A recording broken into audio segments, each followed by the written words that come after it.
Hello, I'm Rose Goldthorpe. I'm the co-creator of this podcast, and I would like to welcome you to our audio drama adaptation of Walter Scott's novel Rob Roy. My, is it a mouthful. In this light-hearted, rollicking tale, we follow a young Frank who has been banished up to Northumberland as he fights to save his family's business, find love, and to survive a Jacobite rebellion in the Scottish Highlands. Some of us have all the fun. So anyway, busk up your cockanonis, curse the British, hi, and highway over the moors with us.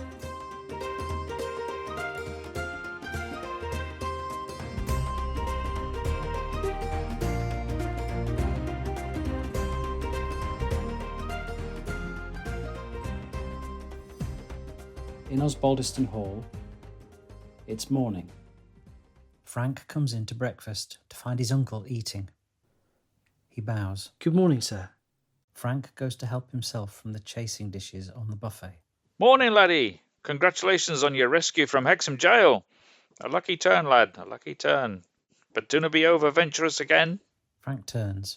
Uncle, I had nothing to do with any robbery, and I don't know why you persist in believing that calumnious accusation against the word of your nephew.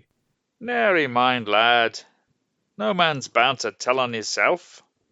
His uncle nods his head, winks knowingly, turns back to the table and stuffs his face full, making piggy chewing noises. The door opens and Rashleigh pokes his head around. Cousin, I just come to renew the invite of piquet that you were too tired for yesterday. Frank looks around for an excuse not to join Rashleigh. Oh, yes. Thank you.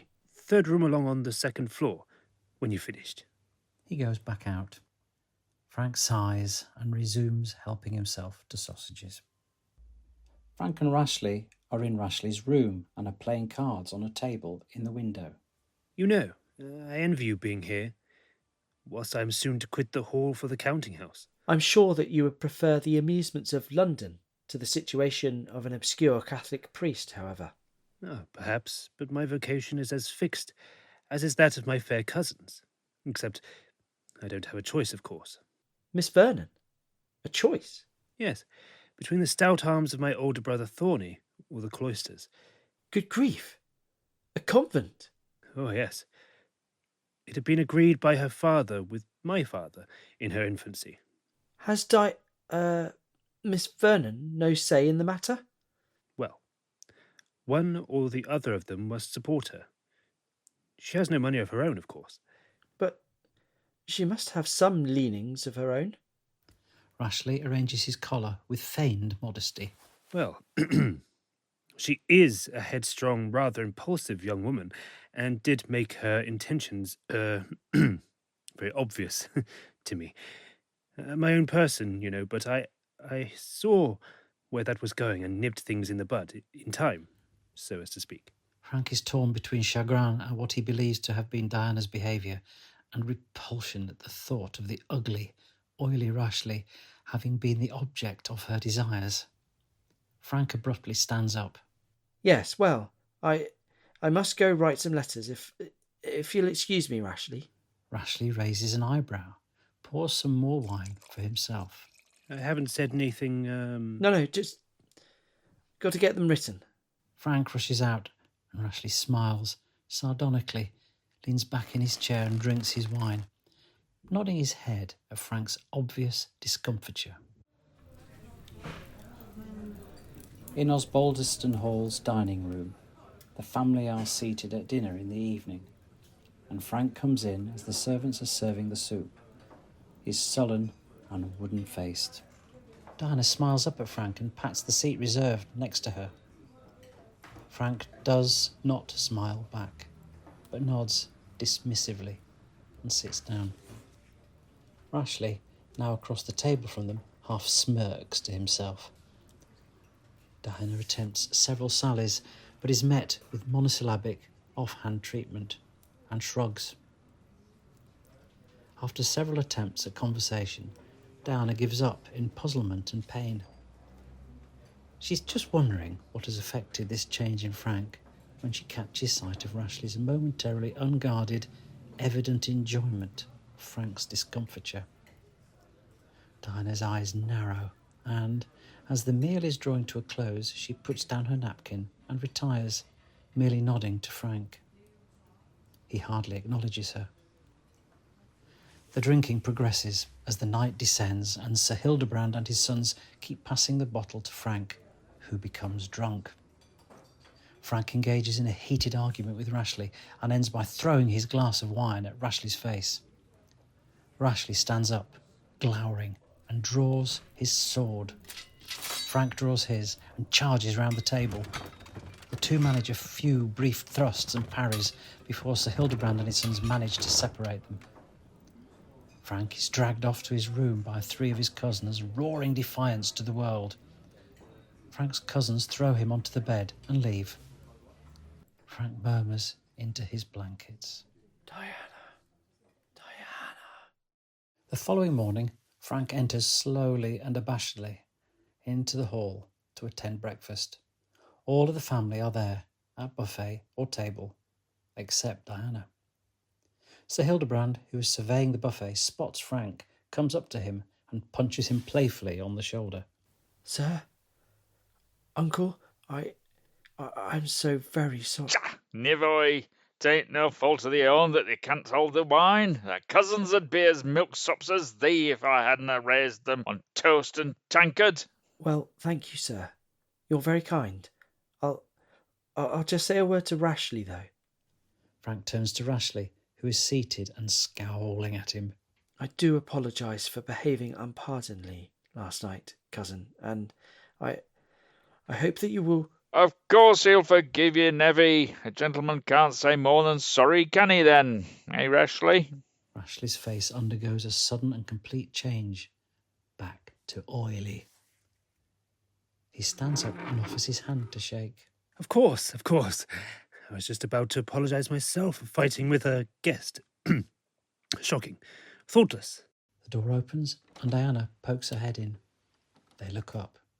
Morning, Uncle. Cousins. Oh, Mr. Osbaldeston, will you kindly come after breakfast to the library to help me with a passage in my Dante? I won't keep you long, as I know you're all going badger baiting this afternoon. Frank bows to her and half smiles shamefacedly. Diana nods and then closes the door. Frank stands staring at the door, in thought. The general noise increases as badger baiting is then discussed, and the cousins return from the buffet to the table with their plates piled high. There is a knock at the door of the library at Osbaldeston Hall, and it opens. Frank stands on the threshold uncertainly. Diana is standing over by the window. Come in, sir. I shall not trouble you for long. Frank walks up to her, and Diana smiles with hard brightness. Upon my word, Mr. Osbaldeston, I would not have thought you had it in you. I believe that last night's exhibition was quite a masterpiece. Frank is chagrined and bows. I am quite sensible of my ill-breeding, Miss Vernon, and can only offer that yesterday I received a communication by which my spirits were somewhat agitated. I am, I must admit, interested in knowing why a youth of talents and expectations has fallen into the slough in which this house nightly wallows. I have but wet my shoes and shall instantly draw back, Miss Vernon. Diana turns away and goes to sit by the fire, not inviting Frank to join. He therefore roams up and down near to her, in embarrassment and agitation. I have, however, another question to ask as well. She turns to look at him full in the face. Why were you so rude to me at dinner last night? Oh, rude? Ah, yes. I'm sorry, but it was just some bad news that put me out of... Diana cocks her head to the side in disbelief. Well, my father felt it was... Diana rears back her head and stares stonily. Well, as you know, anyway, my affairs are rather, Well, now we've finished the prologue, shall we progress to the meat of the matter? What has Rashleigh been saying of me? For it is always he causing the trouble. Oh, As a gentleman, I can hardly be explicit in reporting private conversation, Miss Vernon. Diana shoots to her feet and glowers at him, furiously. This shall not serve your turn, sir. I will have an answer from you. I have no one to defend my good name. I am motherless, friendless, and alone in the world. What has he said of me? Frank stops pacing and looks at her. He just intimated that he broke off your mutual intimacy, lest you became more lest it gave rise to an affection that, well, you know, him destined for the church and all. Yes. He having to keep clear from contamination with this young girl who was barely into womanhood. You fool and idiot. This, my erstwhile teacher, availed himself of the opportunity of my innocent company to lean and whisper and coo, and then lay his hands on my arms, and then his arms around my shoulders, and then...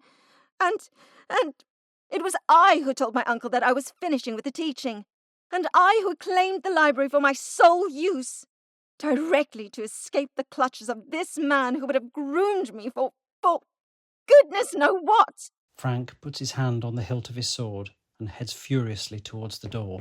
The blackguard! Diana runs and places herself between Frank and the door. No, no, no! Go and sit down, Frank. I need no avenger. Rashleigh leads a charmed life, because other, more important lives depend directly upon him. You must not injure these others by approaching an open rupture with Rashleigh. Sit. Please. She points and walks back to the fireplace area. Frank, still breathing heavily, reluctantly goes to sit in the armchair opposite that which Diana now resumes. She tries to explain a few things to him, and he gradually calms down. Frank is in his room in Osbaldiston Hall during the day. Later, at his desk, he starts writing a letter to his father. Father, I write whilst still awaiting further instruction from you, to warn you against the character of the relative whom I discover that you have chosen to replace me. This is not sour grapes, sir, but a genuine attempt to secure your and your business's safety. He leans back to compose mentally and sees the cousins ride off across the park to their badger baiting in their green velvets. It is daytime in Osbaldiston Hall. Rashleigh is studying in the dining room. Frank walks past and nods as Rashleigh smiles urbanely up at him. How are your lading computations? Oh, soon got the hang of them. I'll certainly be ready for your father's inquiries. Frank is walking along the hallway when he sees Rashleigh come out of the library and walk away. Diana follows him out and then goes off in the direction of the staircase. Frank calls to her. Diana? I thought you said that you were going to the village this afternoon. If I'd known you were here, I'd have asked you how Dante was going. Diana looks a little furtive and confused. Oh, no, well, I just had some business to conduct with Rashleigh. It was nothing. I'm sorry. Sorry. She scurries away from him, leaving Frank confused. 4 servants are going hither and thither, loading boxes and trunks into a carriage. The family are all congregated in the hall, seeing Rashleigh off to his uncle's in London. The brothers are glad that Rashleigh is going, but they nod in his direction when he individually has a word with each.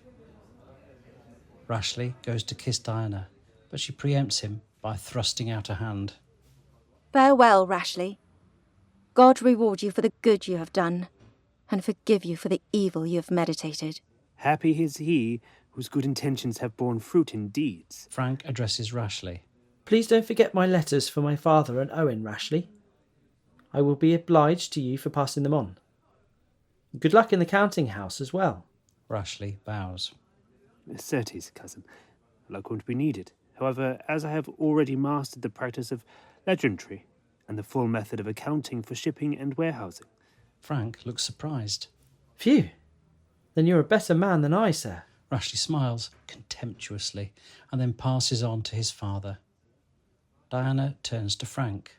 Accomplished hypocrite that he is. Sir Hildebrand shakes his sunned hand. Well, enjoy thy stay, lad, and bring resound on our house. Hope to hear great things. Great things in London. Thank you, Father. Rashleigh looks round at them individually, studyingly, nods, and then follows the last of his trunks out of the door. They all heave a sigh of relief. Diana blows out her lips and addresses Frank. Well, he's gone. Good. Coming for a scamper? Frank nods and smiles. They hurry out to the back of the hall and head for the stable yard. In the library, Frank and Diana poring over a book, and Diana is explaining why she doesn't understand. Frank laughs. The very elderly ex-nurse sits nearby as a chaperone, sipping her tea and observing their talk. On a mild incline, Diana's horse sails over a brook, but Frank's horse comes to a stop and won't jump. Diana roars with laughter at Frank's discomfiture and lack of control, while he attempts to urge his horse on. In the dining room, Frank and Diana chat and toast each other, whilst Thorny glares at them. The garden, Frank and Diana walk down the alleys and then stop when they come to Andrew Fairservice and ask him about the shrub which he is pruning. Andrew holds forth, pompously pointing here and there. The stable yard. The family gathers for a hunt. Thorny glares at Frank as Frank gives Diana a boost up from under her foot. She thanks him from the top of her horse. The whole family trots out, following Wilfrid, his whippers in and his hounds. It is a beautiful, bright day, as the hall resounds to their noise of dogs barking, horses' hooves, and excited talk. Diana's crimson riding habit, with its green decoration, is a splotch of vivid colour amongst the green of her cousins, as the little party rides out along the leafy lanes of the estate. Frank is walking in the garden, in the dusk, when he comes across Andrew Fairservice again.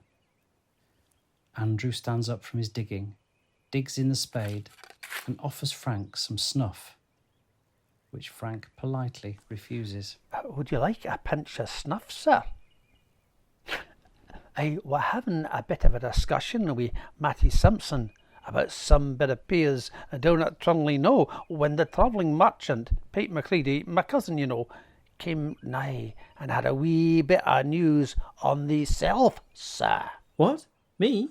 Oh, aye. Andrew sighs and looks around slowly. Well, what was it, Andrew? Och, well, if he mun hae it, the folk in London are a clean wood about this bit job in the north here. Cleanwood? What's that? Oh, just real daft. Now, the 200 not the bind, I had the gurdy clean through with her. The deals of Jack Webster. Jock Webster? What is all this to me? Andrew pats his own nose with his finger and looks knowing. Just that the Durdhams are about your man's Pugmanty. What?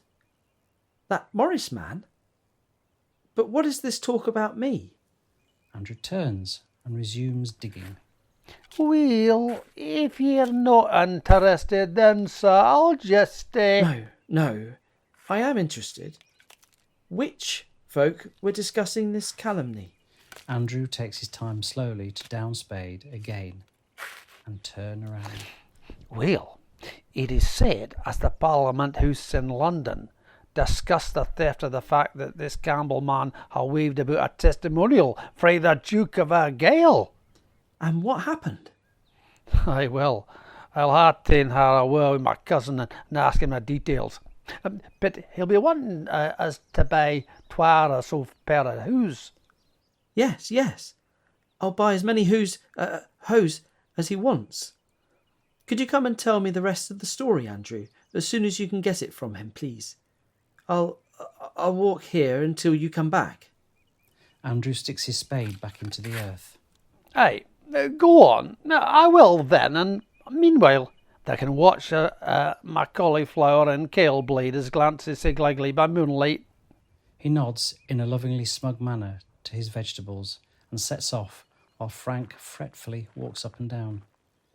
While Frank walks, he notices that Diana's light is on in the turret. Diana. He is then suddenly perturbed to see the apparition of the silhouettes of a tall man join her and talk with her. Who's that? A man? She said she had a headache. Andrew appears with his cousin, who is carrying his pack. Oh, there's not going to like it, sir, as your name has been impeached as using this Campbell man to hide your own depredations. My depred? They fall to in an urgently whispered discussion in the dark under the tower. Frank passes the steward, Hawkins, in the narrow corridor and asks him a question. Mr. Hawkins, I believe. Yes, sir? You are the steward. I am, sir. Has there been any post for me? No, sir. None at all? Not that I'm aware of, sir. Oh. Thank you. Thanks. The steward bows and marches away, leaving Frank scratching his head.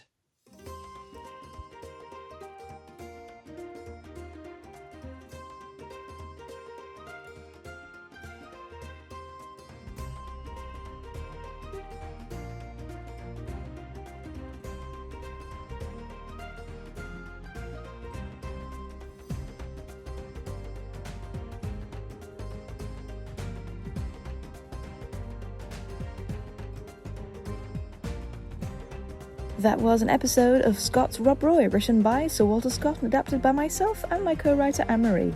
I would like to thank our ever-patient editor, Alessia Marsh, and of course I would like to thank our brilliant cast, John Seal, Robin Lee, Micheline Ayton, Alban O'Brien, Oliver Renison Bell, Eddie Coftry, Amanda Alderson, Matthew Lidbury, Daniel Tonon, Sam Kelly, Reese Bloy, Amy Penrose, Mandy Pitts, and John Brandt.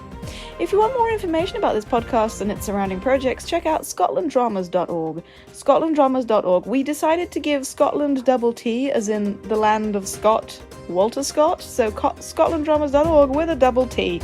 And also wessexdramas.org for all of our other stuff. Wessex doesn't have a T, so just live with that one. We are also on YouTube, iTunes, Google Podcasts, and hopefully Spotify, and also our website. Theoretically, I usually find out